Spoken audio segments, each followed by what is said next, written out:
नमस्कार दोस्तों, मेरा नाम है कार्तिक तिवारी और आप सबका स्वागत है मेरे चैनल विटेल पर। 2022 जाते जाते दिल्ली के प्रशासन पर और कानून व्यवस्था पर एक और गहरा दाग लगा गया। पहले श्रद्धा और आमीना आफ्ताब केस, अब अंजन दास मर्डर केस। जिस प्रकार श्रद्धा के 35 टुकड़े कर दिए गए आमीना आफ्ताब द्वारा, उसी प्रकार अंजन दास के भी उनकी पत्नी के और उनके बेटे के द्वारा 22 टुकड़े कर दिए गए और उसी प्रकार से फ्रिज में रखा गया उस लाश को संभाल कर और धीरे धीरे दिल्ली के गलियों और नालों में फैला दिया गया। अब ये जो अंजन दास की कहानी है, ये काफी उलझी हुई सी है। खुद पुलिस को इसको सॉल्व करने में काफी सारे सबूतों के बाद 6 महीने लगे। आइए जानते हैं कि ऐसा क्या हुआ कि जो अंजन दास की पत्नी और उनके बेटे को इतना ठोस कदम उठाना पड़ा अपने ही पिता और अपने पति के खिलाफ। क्यों वो इस अंजाम तक अंजन दास पहुंच गए। तो आइए दोस्तों शुरू करते हैं इस कहानी को। सबसे पहले हम बात करेंगे पूनम की। पूनम जो कि अंजन दास की पत्नी थी, उनका मात्र 13 से 14 साल की उम्र में बिहार में विवाह कर दिया जाता है। उनका वो पहला विवाह था। उनके पति का नाम सुखदेव तिवारी, जो कि विवाह के कुछ समय बाद ही उनको छोड़कर दिल्ली चले आते हैं और दिल्ली आने के बाद उनका पूनम से पूरी तरह से संबंध हट जाता है। सुखदेव तिवारी से जब उनका विवाह हुआ तो उनको एक लड़के की प्राप्ति हुई, यानी कि उनका एक लड़का था। उसको लेकर वो दिल्ली आई।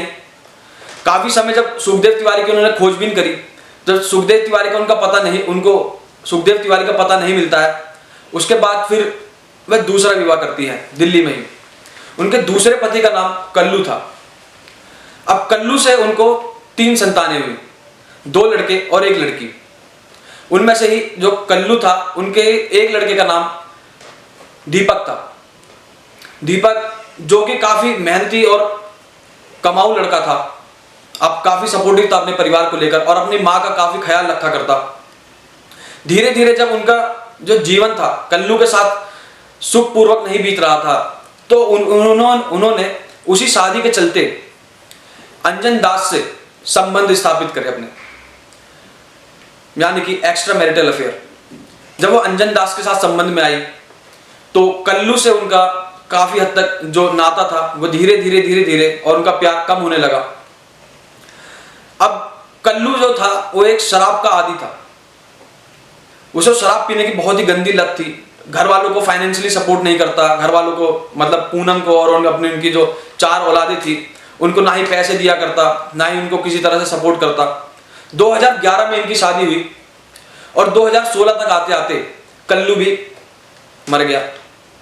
जब कल्लू की मौत हुई तो उसके बाद अब पूनम को ये पूरी खुली आजादी मिल गई कि वह अंजन दास के साथ विवाह करे, क्योंकि उनका जब दूसरा पति भी मर गया और पहले पति का भी कोई पता नहीं, तो उनको भी अपना जीवन आगे बढ़ाने के लिए और जीवन सही से बिताने के लिए एक पति की आवश्यकता थी।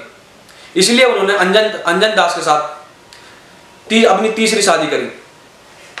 अब अंजन दास जो कि एक सामान्य व्यक्ति था, ऐसा जब उनका विवाह हुआ तो ऐसा उनको लगता था। अंजन दास जो कि दिल्ली के त्रिलोकपुरी में रहा करता और एक मामूली सा लिफ्ट ऑपरेटर था। धीरे धीरे जब अंजन दास के साथ हुए अपने संबंध उन्होंने गहरे करे, तब अंजन दास के साथ भी उनका जीवन सुखपूर्वक नहीं बीत रहा था। 2011 में उनकी शादी कल्लू से होती है और 2016 तक आते आते अपनी शराब की लत के कारण और काफी सारी बीमारियों के कारण कल्लू की भी मौत हो जाती है। अब जब कल्लू से उनकी 3 संतान की प्राप्ति हुई थी और पहले से ही उनका एक लड़का था जो कि उनको तिवारी से प्राप्त हुआ था। अब जब उनके 2016 में कल्लू की मौत हुई तो 2017 में पूनम ने अंजन दास से विवाह कर लिया। अंजन दास जो कि त्रिलोकपुरी में रहा करता दिल्ली के और एक मामूली सा लिफ्ट ऑपरेटर था। जब धीरे धीरे इनके इस वैवाहिक संबंध को और छूट मिली और ये वैवाहिक संबंध और धीरे धीरे जब आगे बढ़ा, तब उनका जीवन में काफी सारी कठिनाइयां आने लगी। पूनम को विवाह करते समय यह नहीं पता था कि अंजन दास की पहले से बिहार में एक पत्नी है और उसकी पहले से 8 संतानें हैं। अब यह एक बहुत ही बड़ी समस्या वाली बात थी पूनम के लिए, क्योंकि विवाह के कुछ समय बाद ही अंजन दास ने पूनम के सारे गहने बेचकर और उसके पैसे अपनी बिहार वाली बीवी को भिजवा दिए। जब उन्होंने उसको सारे पैसे उसको भिजवा दिए और जो उनका लड़का दीपक था और उनके बाकी जो औलादें उनकी कमाया करती, वह पैसे भी अंजन दास हड़प लिया करता। और यही नहीं, अंजन दास की दीपक की बहन पर, यानी कि उसकी सौतेली बेटी पर और दीपक की बहू पर काफी गलत नजर थी। वो उनको गलत नजर से देखा करता और उनके साथ काफी बदसलूकी किया करता। अंजन दास की इसी हरकत से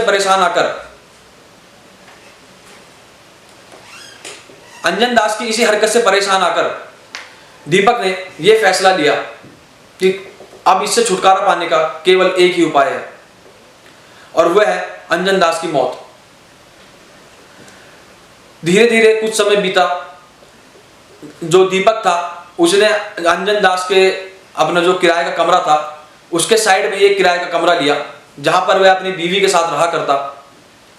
फिर एक दिन वो प्लानिंग करते हैं अपनी मां के साथ मिलकर, और दीपक कहता है कि अब हमें अंजन दास को मौत के घाट उतार देना चाहिए।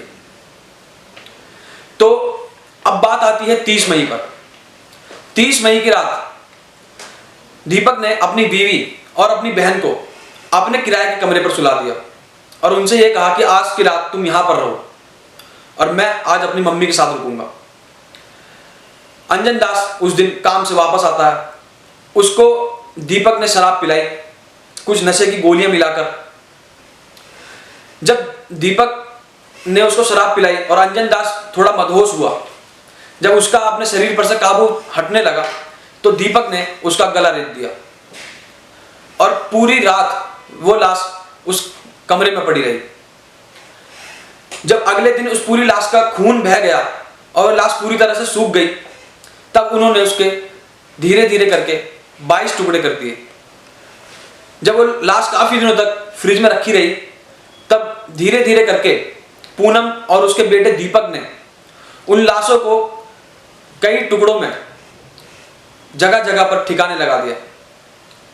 कभी कोई नाले में उस लाश के टुकड़ा फेंक आते, कभी जान का टुकड़ा किसी नाले में फेंक आए, कभी कहीं पे गड्ढा करके उसका सर दबा दिया।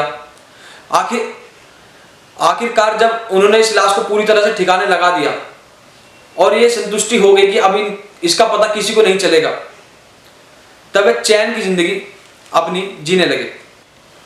तो जब ये धीरे धीरे कहानी आगे बढ़ी, तो दिल्ली पुलिस को अशोकनगर के पास एक सीसीटीवी फुटेज बरामद होती है, जिसमें 2 व्यक्ति, एक महिला और एक पुरुष, कुछ लाश के टुकड़े लेकर अशोकनगर के नाले में फेंकते नजर आते हैं, जो कि रामलीला मैदान के पास है।